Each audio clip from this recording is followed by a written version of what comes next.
Sexta Flow. Salve, salve família, bem-vindos a mais um Flow, eu sou o Igor. Hoje eu vou conversar com o Robinson Farinazo mais uma vez. Obrigado por vir aí de novo, cara.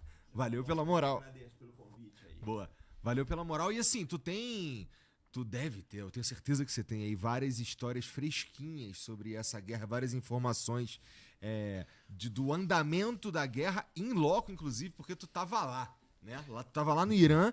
E primeiro de tudo, cara, quanto tempo tu ficou lá?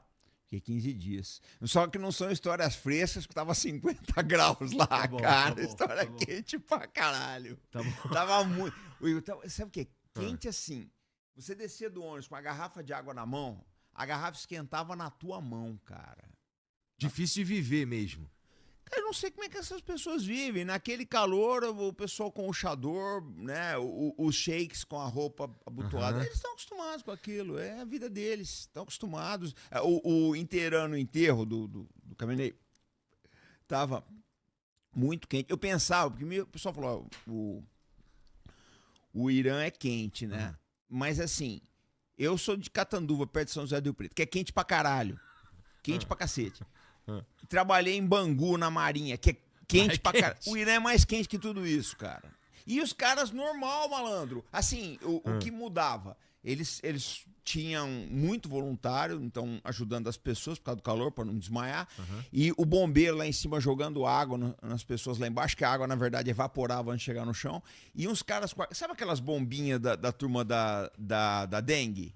Uns caras com aquelas bombinhas jogando água nas pessoas. Só você passava, o cara jogava em você. É engraçado, você passava, o cara jogava, você andava 10 metros, já tinha evaporado. Já tava seco de novo. Muito quente, cara, mas um povo maravilhoso, tratou a gente. Quando você fala que é brasileiro, então, pelo amor de Deus, eles não sabem o que fazer com você, principalmente os mais jovens. Você tava lá, quem tava contigo? Era uma expedição de quê? Olha só, vamos lá. Foram vários jornalistas, produtores de conteúdo do mundo inteiro que foram convidados pelo governo para fazer a cobertura do funeral. Tá. Eu mandei um vídeo, não sei se está aí, nós fomos os primeiros ocidentais a entrar na câmara ardente do caminhão, onde estava o caixão dele e das pessoas que morreram com ele. Assim, então do Brasil tinha o Joaquim de Carvalho do 247, que é um cara que vale a pena se entrevistar. Ele que fez aquele documentário da facada lá. A Laura Capriglione da TVT, o Tom Altman, filho do Breno, que você conhece. Aí tinha o pessoal da Argentina, Colômbia, Equador, Venezuela, Espanha, Itália, País Basco, que não se julga Espanha, né? Tinha muita gente, cara. Assim, nesse nosso grupo, eu sei que teve outros grupos também que estavam com outros acompanhantes. Mas esse cara, assim, quando foi esse funeral? Foi, acho que do dia 3 ao dia 6, eu não lembro agora de cabeça. Durou vários dias porque passou por várias cidades. Interessante. Mas assim, eu tava falando hoje com o Hal, um cara que trabalha aqui com a gente, que é muçulmano, e ele tava dizendo que, pô, estranho, porque em geral tem que enterrar em 48 horas por causa da religião, não sei o quê. Não nesse caso, né? Nesse caso fez toda passeou pelo país, foi isso? O corpo? Foi um momento. Não foi só pelo país, foi pro Iraque também, né? Porque tem uma comunidade xiita enorme em Karbala e Najaf, no Iraque. Mas você tem que olhar uma coisa, né, Igor? O Khamenei, ele não era apenas um líder religioso, ele era uma liderança política também. Então o enterro dele teve o mesmo simbolismo que o enterro do Khomeini em 89. A minha visão que eu tenho, assim, depois de ter passado esse tempo no Irã, é que foi um erro enorme matar ele, cara. Porque uniu a população. Você quer ver? Vou te contar um negócio. Você via 3 tipos de bandeira na rua. Isso nos vídeos que eu mandei tem.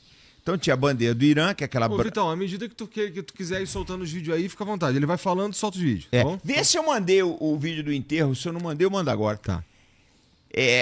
Assim, você via a bandeira branca, vermelha e verde do Irã, que é a bandeira nacional deles. A bandeira preta do luto, normal. Mas a bandeira que você mais via era a bandeira vermelha da vingança. E assim, cartazes com morte a Trump, morte a Netanyahu. Ó, isso daí, ó, é numa mesquita em Qom, a cidade sagrada de Qom, né? É a mesquita de Fátima aí. E ali são os mártires, né? O pessoal que, inclusive ele no centro, você vê o Nasrallah ali, né? Todos os generais que morreram morreram ali o Qassem Soleimani, o segundo ali, o pessoal que morreu nos ataques americanos. E é engraçado porque nessa mesquita, quem tá ali atrás filmando é o Jefferson. Esse cara é uma figura, gente boa pra caralho. Suntuoso esse lugar, né? É lindo. Não, a arquitetura deles é uma coisa que você não acredita. E nessa mesquita tá enterrado o Ari Larijani. E o túmulo, eu filmei o túmulo do Larijani, é objeto de peregrinação. Então, todas as pessoas... Assim, cara, quando você mata alguém na religião xiita, você mata ela, mas essa pessoa estava a serviço da humanidade, esse cara vira um mártir e vira um ídolo, cara. Por exemplo, uma coisa que o Sheik estava me explicando, né? Eles, o xiita, ele tem muito esse negócio da caridade. Acho que o sunita também, mas o que eu vi mais foi o xiita. Então, tinha um pedreiro, ele estava trabalhando na construção de casas para pobres. E caiu um tijolo na cabeça dele e morreu. Esse cara é um mártir. Entendi. Porque ele estava trabalhando em função da humanidade. E assim, Igor, quando você entra no Irã, você... Opa, chegou o café. Obrigado, viu, gente? Obrigado. Vocês vão pro céu, viu? Quando você entra no Irã, você começa a entender muita coisa. O porquê de certas coisas, né? Então, para eles, é uma missão... A religião, para eles, é uma missão civilizatória, velho. Mas isso pode ser um problema também, não pode? Pode. E foi, né? Na verdade. Porque, por exemplo, por que assim, o xiita ele é diferente do sunita? Quando eles massacram o irmão Hussein em Karbala, o martírio ele assume assim um simbolismo muito forte para eles. Sabe, o cara ele preferiu morrer do que abdicar das convicções dele. Entendi. Mas não é uma religião como o Ocidente prega de ódio, de guerra, não, cara. Eles são muito caridosos, muito cuidado com as crianças, tá? Com os velhos, assim, com os mais necessitados. Por exemplo, eu vou te contar, eu fui num centro cultural xiita em Teherã. A hora que a gente sentiu uma porrada de gente no gramado, uma porrada cortando salsicha, preparando arroz. Falei, o que é isso aí? Falei, não, esses caras é o seguinte, eles obtiveram uma graça qualquer, e o que a gente recomenda? Olha, você teve a tua graça, trabalhe, ajude os pobres. Então as pessoas vêm voluntariamente preparar comida para os peregrinos que não têm dinheiro para pagar as refeições, para ficar aí, porque o enterro durou 4 dias. Então você vê, por exemplo... Essas pessoas trabalhando para alimentar os peregrinos, gente distribuindo água, refresco, molhando as pessoas nas ruas.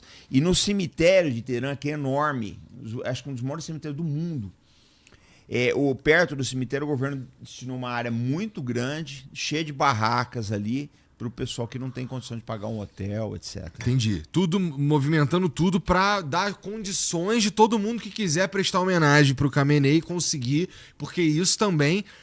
aumenta a coesão da população e me parece ser importante pro governo que isso aconteça, né?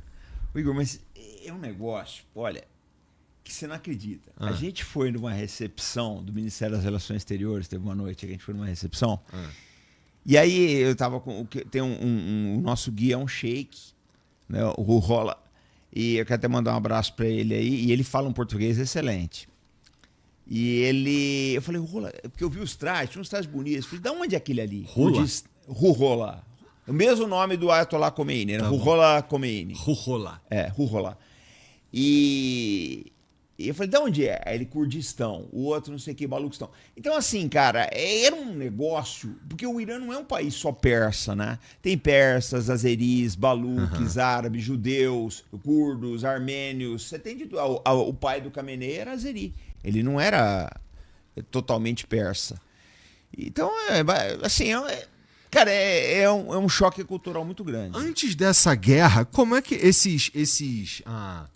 essas etnias, elas tinham suas questões, não é? A guerra, a morte do Khamenei, você estava dizendo que esse foi um dos principais erros do Trump, porque ela no fim serve para... Entre outros.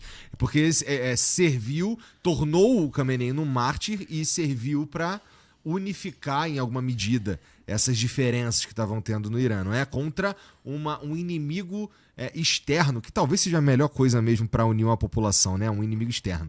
Sim. Então, como você disse, as bandeiras da vingança.